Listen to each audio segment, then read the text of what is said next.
Hi, this is Doug with IdahoMMA.com. I'm here with Vince Morales of Reyna's MMA in Ontario. Thanks for your time, Vince. I appreciate it. Thanks for coming all the way out here. Well, now let's talk. You had your debut mixed martial arts fight at the PowerHouse Event Center 5 days ago. So building up to that, you had a lot of anxiety.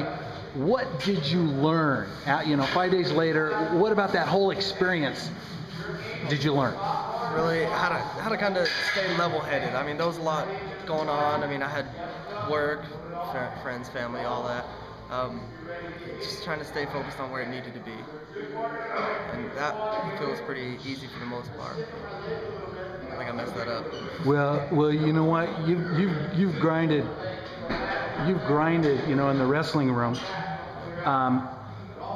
To take a fight against Tom Nguyen from Red Dragon Kajukenbo, he's already had 2 fights. This was your debut.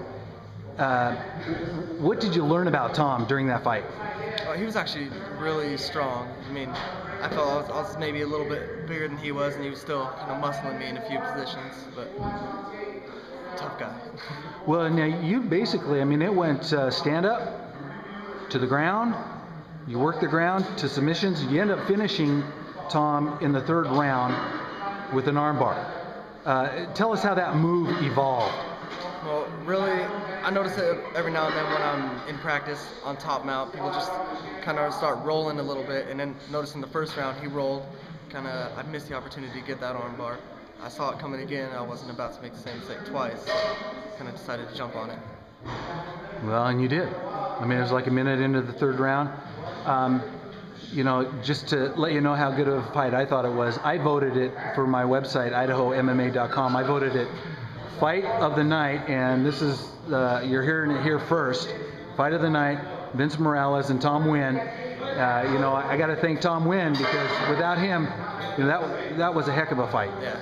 So, good job. Yeah. I appreciate that. Appreciate all your hard work. So, now, what's new for Vince? What's going to the future hold? Well, actually, I just plan right now to kind of fix some of the mistakes I made in that fight. I felt I was a little bit sloppy.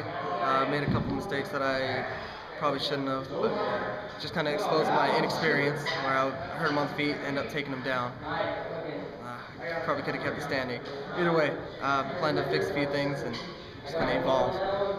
Right. Well, now another thing I got to bring up, because I haven't had this ever happen, but as far as being your pictures and your videos being the most popular, at least on my Facebook, you have a lot of fans. Yeah, a lot of close people supporting me, which is, I don't know, I'm still trying to process all that.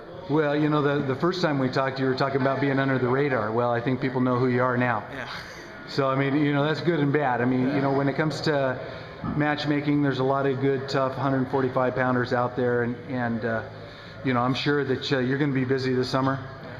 Is there any shout-outs you want to give out there to anybody? Really, to all my coaches, my jiu-jitsu coach, Steve, boxing coach, Eddie, Rick, all around.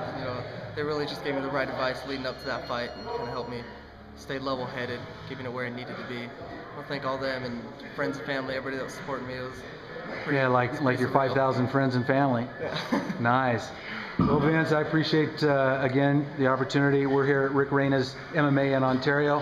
And Vince, we'll see you real soon, I'm sure. I hope so. Thanks again. Thank you.